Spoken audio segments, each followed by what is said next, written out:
Record News Rural. Oferecimento. Bradesco, de ponta a ponta é com o Bradesco que o agro conta.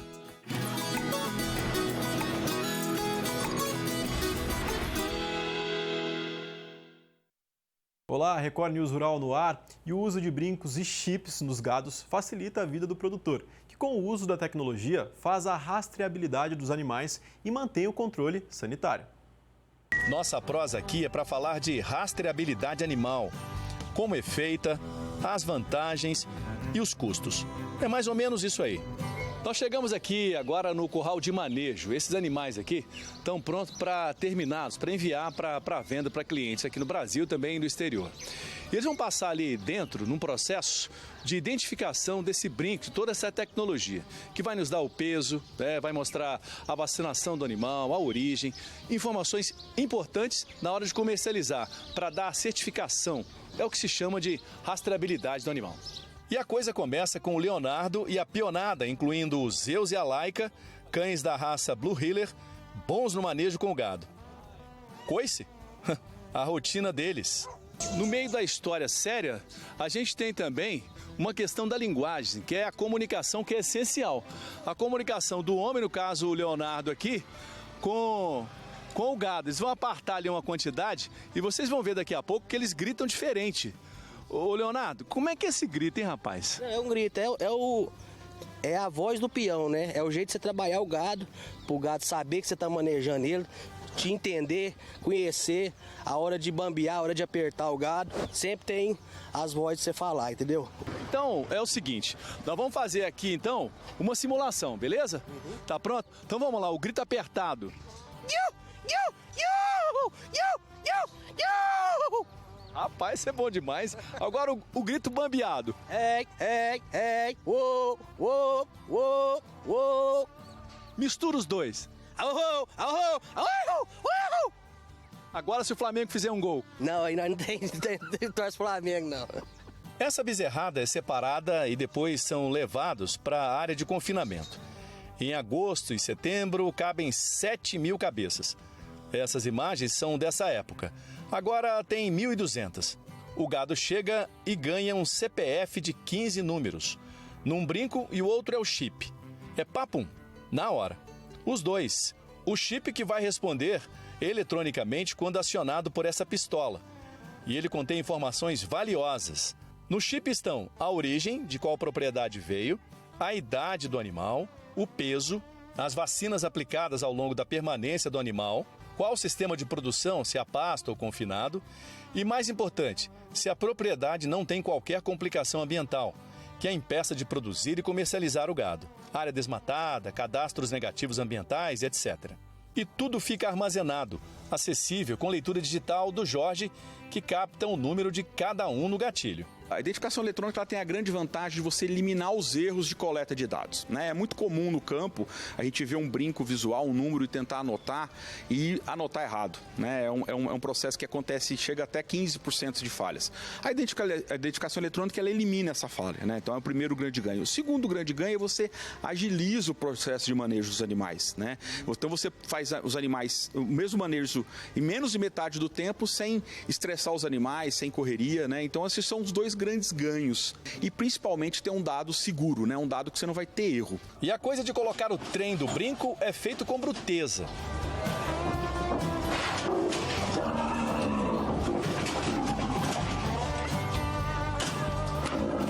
E também tecnologia. Lote 34, 77 animais, peso anterior 381.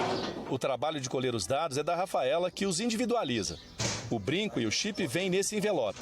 Os 3 primeiros números, 105, dizem respeito ao país, Brasil. Os 2, na sequência, 31, se referem, no caso, ao rebanho de Minas Gerais.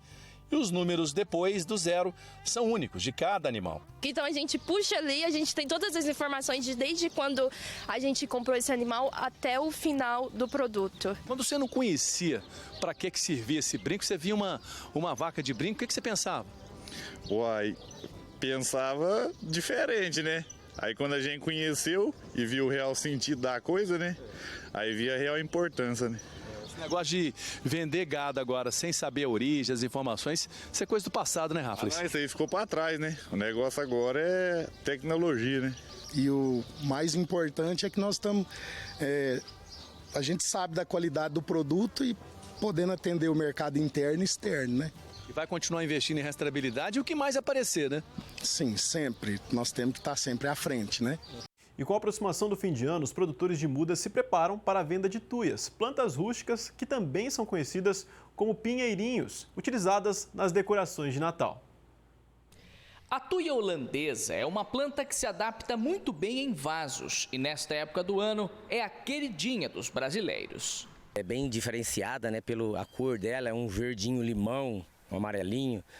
É bem específica para o vaso, né, para o pessoal enfeitar agora no Natal, né, colocar seus pisca-pisca. E ela é especial para o vaso mesmo. Outra espécie de pinheiro muito procurada para decoração nas festas de fim de ano é a tuia caizuca, que é maior, tem os galhos mais fortes e é muito utilizada também em projetos paisagísticos. Ela pode ser usada em vasos enquanto ela é mais nova, né? E depois você tem a opção de colocar ela no jardim ou colocar na entrada de uma chácara, um pinheiro bem tudo retorcido, fica muito ornamental, muito bonito. Em comum, as duas espécies de tuia têm um aumento da procura nesta época do ano. Expectativa de dobrar as vendas, né? Por causa do espírito natalino. Então, a gente está com expectativa de dobrar as vendas.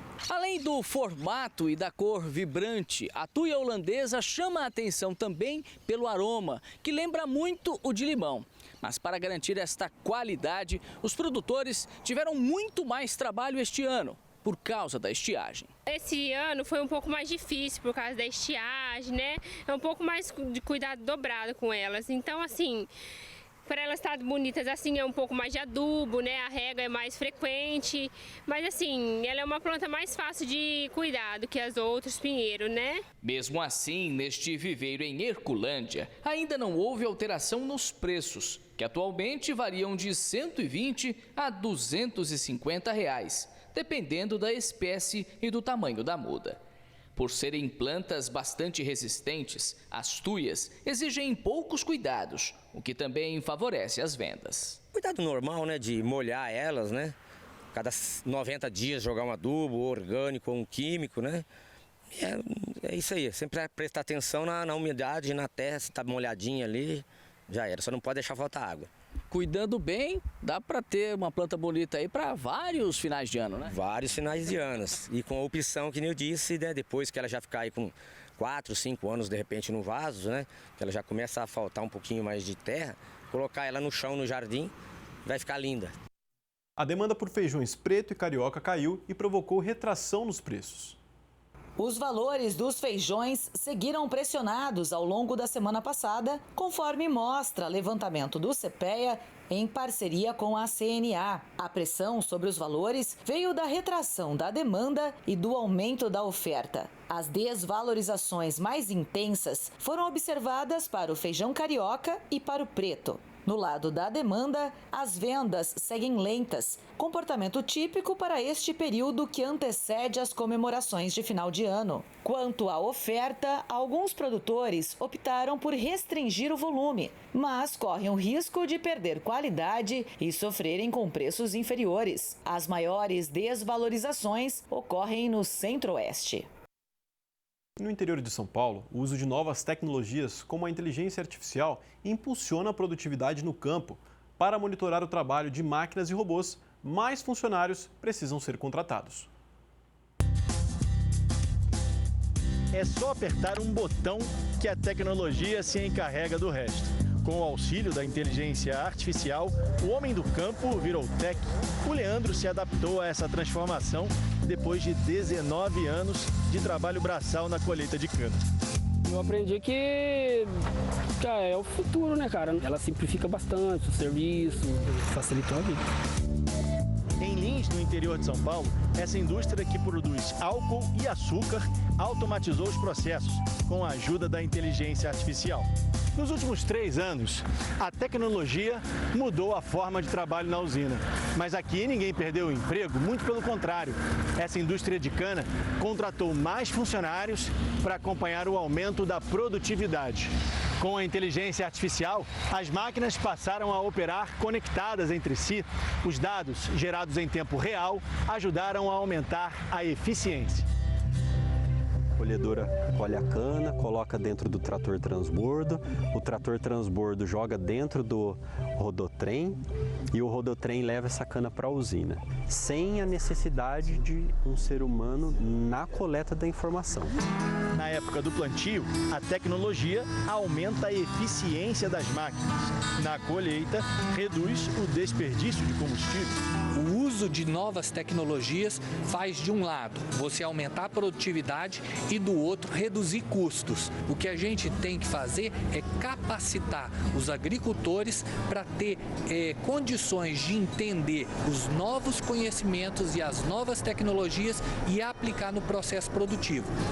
A usina tem mais de 300 caminhões, tratores e colhedoras trabalhando ao mesmo tempo em 9 frentes de colheita. Tudo monitorado dessa sala dentro da usina. 15 funcionários foram contratados para fazer o trabalho. Esse quadro logístico mede qual é a capacidade produtiva das frentes, qual é a capacidade produtiva do transporte, qual a necessidade de caminhões por hora em cada frente de colheita, e manda o caminhão para buscar cana e fazer o abastecimento da indústria. Perto dali, em Araçatuba, essa fábrica monta o futuro do agro.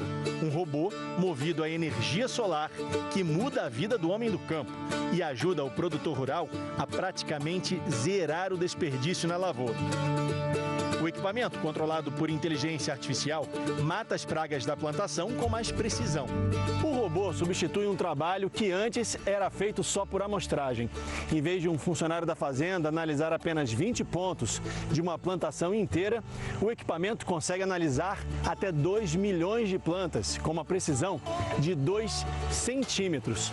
Tudo monitorado por 13 câmeras. Agora, o produtor rural pode acompanhar o trabalho do equipamento em tempo real e na palma da mão. Tudo dá para ser controlado através de uma tela remotamente onde o produtor estiver. As câmeras elas vão enxergar onde que tem cada daninha, cada inseto, e ele vai conseguir produzir mais com menos. Atualmente, são mais de 150 robôs operando no Brasil e nos Estados Unidos. A inteligência artificial hoje ela é fundamental para gerenciar esses bilhões de dados que a gente gera dentro desse agro brasileiro que a gente está exportando agora para o mundo todo. Um ano atrás, o Gustavo ainda era trabalhador braçal e passava 8 horas por dia debaixo de sol forte. De lá para cá, aprendeu a operar a máquina controlada por inteligência artificial. Enquanto eu estiver aqui, não vou parar. Eu prefiro ir muito mais longe do que sair daqui, né? Minha vida mudou muito, hein? Através disso aqui, mudou muito. E depois da assinatura do acordo entre Mercosul e a União Europeia, como será que ficam agora as exportações para os países europeus? Depois de 25 anos de negociações, o acordo não sofreu modificações quanto ao comércio de produtos agropecuários, mas o texto final contrariou a expectativa de países como França e Polônia.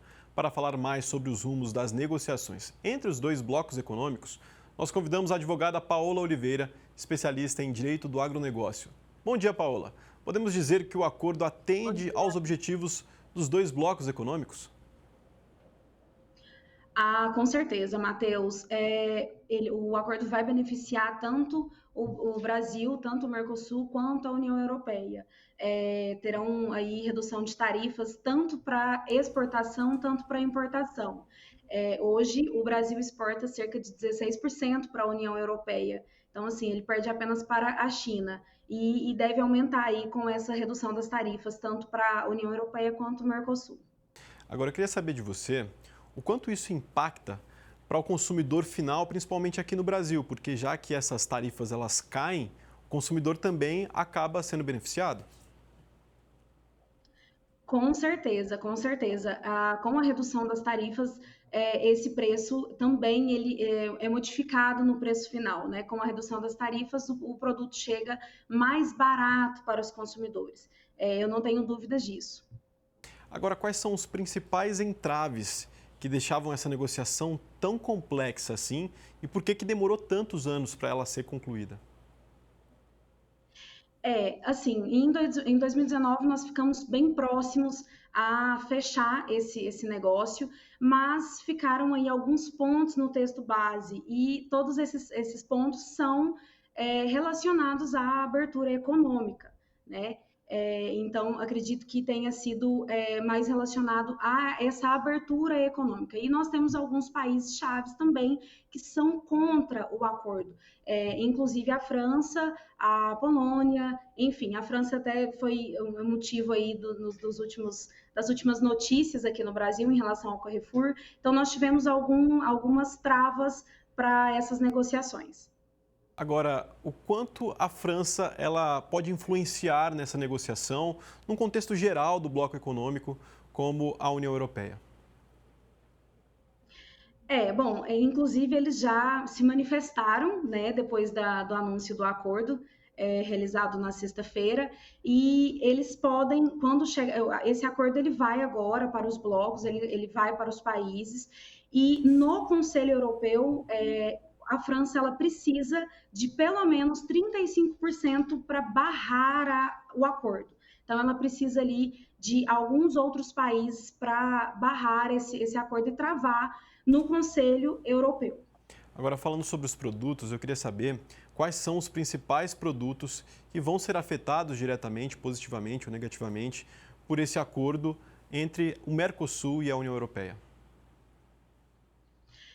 Nós temos o café, nós temos frutas, carne, soja, automóveis, que vai beneficiar mais a União Europeia, e esses produtos alimentícios vai beneficiar mais o Brasil, sem dúvidas.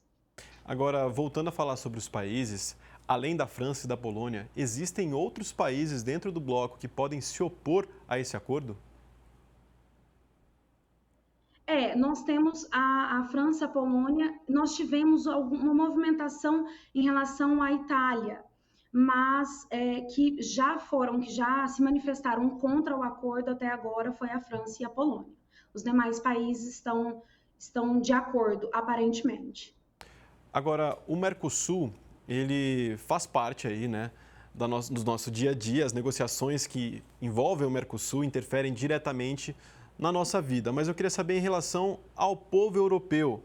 Eles vão receber os nossos produtos lá? Como isso vai ser feito? Como que esses produtos saem do Brasil e chegam para a Europa com esse novo acordo? Para o agronegócio brasileiro, é como abrir uma porta mesmo para o mercado europeu.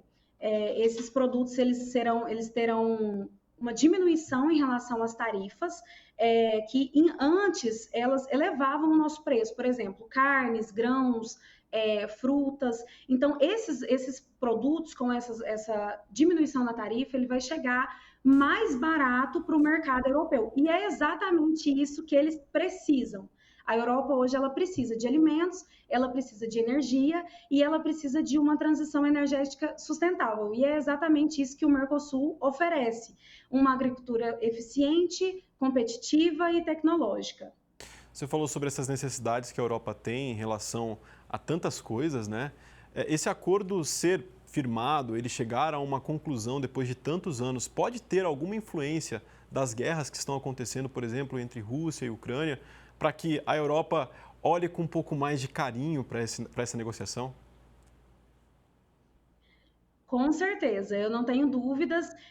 Assim, se você olhar o tempo total, foram 25 anos, e aí em 2019 nós tivemos um entrave, e foi apenas 5 anos para realizar para fechar o negócio mesmo, para acabar com formalizar mesmo o acordo, e tem com certeza ligação com a escassez de alimentos, tá? Em relação à guerra, sem dúvidas. Deve ter pressionado para realizar esse acordo. Agora, eu queria saber também sobre as reuniões que a gente observa que vão ter aqui no Brasil, por exemplo, a COP, a gente teve a reunião do G20 aqui também esse ano. O quanto isso pode ter ajudado a essa negociação ter chegado a esse ponto positivo aqui para o Brasil? Isso pode ter influenciado também? Assim, essa negociação ela é fruto de basicamente uma conversa comercial, né? Existem os pontos que nós levamos, os pontos que eles trazem, mas nós acreditamos, principalmente do agro, nós acreditamos que poderia ter ajudado mais se o governo tivesse se manifestado, o que não aconteceu. Mas com certeza, essa conversa no exterior, ela facilita a formalização do acordo, sem dúvidas. Agora, eu gostaria de saber também o quanto economicamente, assim, diretamente esse acordo vai influenciar na vida de todos nós brasileiros, porque, no final das contas, o que conta para quem está em casa, o que conta para quem recebe o seu salário todos os dias e o quanto de benefício isso traz para a economia, o quanto isso vai interferir diretamente no meu bolso. E aí?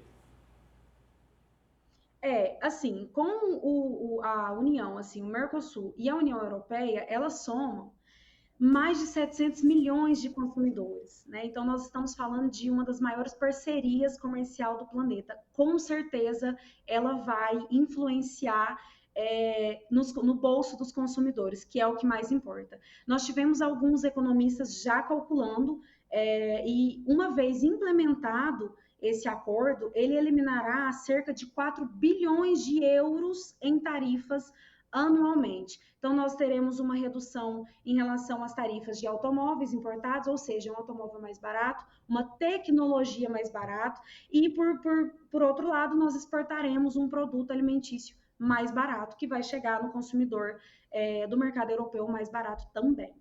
Agora, tem um prazo para que os países consigam se equilibrar, né? Consigam ajustar os valores. Queria que você falasse como é que isso vai funcionar, quanto tempo vai demorar e se a cada produto vai ter alguma especificidade. Sim. Esse acordo, o que acontece agora? Isso, o pessoal gera muita dúvida, porque eles acham que começa a valer imediatamente. Não é. Porque o tratado, ele segue agora, o acordo foi firmado e o tratado agora segue para revisão legal, para tradução dos demais países. As revisões legais, os blocos se comprometem a realizar nos próximos meses e, após isso, ele será encaminhado para aprovação interna de cada país. E, ao final, as nações ratificam o compromisso em cumprir. E aí, sim, ele entrará em vigor. Não é possível estimar esse tempo, mas nós temos aí uma estimativa geral de 5, 8 a 12 anos para começar a valer mesmo esse acordo. E nós temos também o de automóveis, que será de 15 anos, exatamente. O de café e frutas, ele será imediato, mas essa valer de imediato é somente quando o tratado for ratificado lá na frente. Esse prazo ele não começa a valer de agora. Então, o de café e frutas será colocado imediatamente, mas após a ratificação e aprovação no Conselho Interno de cada país. Agora, eu gostaria de saber se um acordo como esse pode influenciar ou não na questão do dólar, que a gente tem visto aí o dólar com uma alta expressiva. Isso pode ajudar a queda desse valor do dólar, não? Matheus, acredito que sim. Nós acreditamos que sim, mas não é algo que dá para estimar. Nós acreditamos que sim, mas não é algo que dá para a gente falar, olha, vai sim diminuir, vai sim impactar em tantos %. Por enquanto, não dá. Legal. Agora eu gostaria de saber, porque a gente fala de Mercosul, a gente fala dessa negociação, o Brasil encabeçando essa negociação, mas eu queria saber sobre os outros países aqui do Mercosul. O quanto isso também vai ser, é claro, vai ser muito favorável para os países, mas o quanto eles tiveram também influência nessas negociações, a Argentina, enfim, os nossos vizinhos aqui do Mercosul. Não, assim, eles tiveram grande influência. O Mercosul, ele é sem dúvidas ali, inclusive foi algo falado no acordo e na notícia veiculada pelo próprio governo. O Mercosul é uma plataforma adequada para que os seus estados partes, que eles negociando conjuntamente, eles obtêm melhores condições para a inserção no mercado global. Sem dúvidas, essa conversa e essa negociação conjunta, ela foi essencial para a finalização do acordo. E eles também serão beneficiados, como sem dúvidas alguma, Matheus. Agora, eu gostaria de saber, assim, para reforçar, na verdade, né, a gente precisa reforçar isso para o pessoal que está acompanhando a gente. São mais de 20 anos de negociação. O quanto isso é importante para nós aqui do Brasil, para nós do Mercosul, chegar nesse acordo. Eu queria que você reforçasse isso, porque talvez o pessoal que está acompanhando a gente talvez não tenha a real noção do quanto isso é bom até diplomaticamente para o país, né? Não, com certeza. É uma decisão não só que não gera só impacto econômico, Matheus, é uma decisão que gera, sim, um impacto político, né? Então, assim, hoje nós temos o agro brasileiro, por exemplo, a potência que pode ser agora apresentada de fato para o mundo. Nós já somos uma potência, mas nós já alimentamos o mundo, mas agora, com o acordo, ele pode alimentar mais, com menos barreiras, menos impostos e mais reconhecimento. Então, assim, é de extrema importância, é um acordo que, com certeza, vai gerar resultado econômico para todos e para todas as partes. Todos os países sairão beneficiados com a formalização e com a implementação desse acordo. Nós mostramos também com esse acordo que, apesar das diferenças políticas, econômicas e culturais, é possível e é necessário construir pontes. E essa decisão, ela chega a impactar, inclusive, o seu José, do interior de São Paulo, que vende laranja. Então, com certeza, nós temos aí uma grande evolução, são 25 anos de negociação, é um acordo que vai impactar mesmo a economia e cada consumidor, cada produtor do Brasil e de todos os países, com toda certeza. Então, só para reforçar, o pequeno produtor também vai ter vez nessa, né? Com certeza, sem dúvidas alguma, essa redução de tarifas, todos esses termos do acordo, ela vai beneficiar os pequenos produtores rurais. Não tenho dúvidas disso. Agora, além dessas aprovações todas que vão passar aí pelos países, esses países eles precisam mandar alguns fiscais para ver como é que são feitas as nossas produções por aqui, ou isso já aconteceu? Como que isso vai a partir de agora acontecer em relação a isso? Ou isso não vai acontecer, isso realmente já após a aprovação já vai estar definido, já vai ser liberado? Como é que funciona essa parte aí? As negociações já foram realizadas, o acordo foi definitivo, ele é definitivo, né? Então, cada conselho, inclusive, vai ter que aprovar e depois de aprovar, se comprometer a seguir as regras e todos os termos do acordo. Então, acredito que poderá vir aí mais alguns procedimentos com essas aprovações internas. Paula, muito obrigado pela sua entrevista. Acredito que foi muito esclarecedor para a gente e para todo mundo que está acompanhando o Record News Rural, porque é um assunto importantíssimo, um assunto que interfere diretamente na nossa vida, interfere na vida do comércio e principalmente do agronegócio, que é o que sustenta o Brasil. Então, eu queria te agradecer mesmo por esse momento e por esses esclarecimentos para esse assunto tão importante e que até que enfim saiu aí com um resultado positivo, né?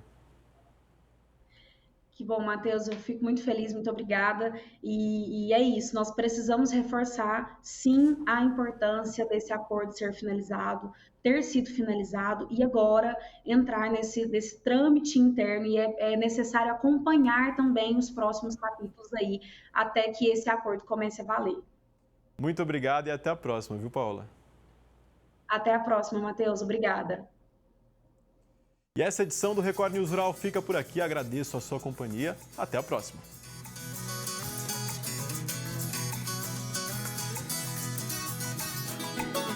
Record News Rural. Oferecimento. Bradesco. De ponta a ponta é com o Bradesco que o agro conta.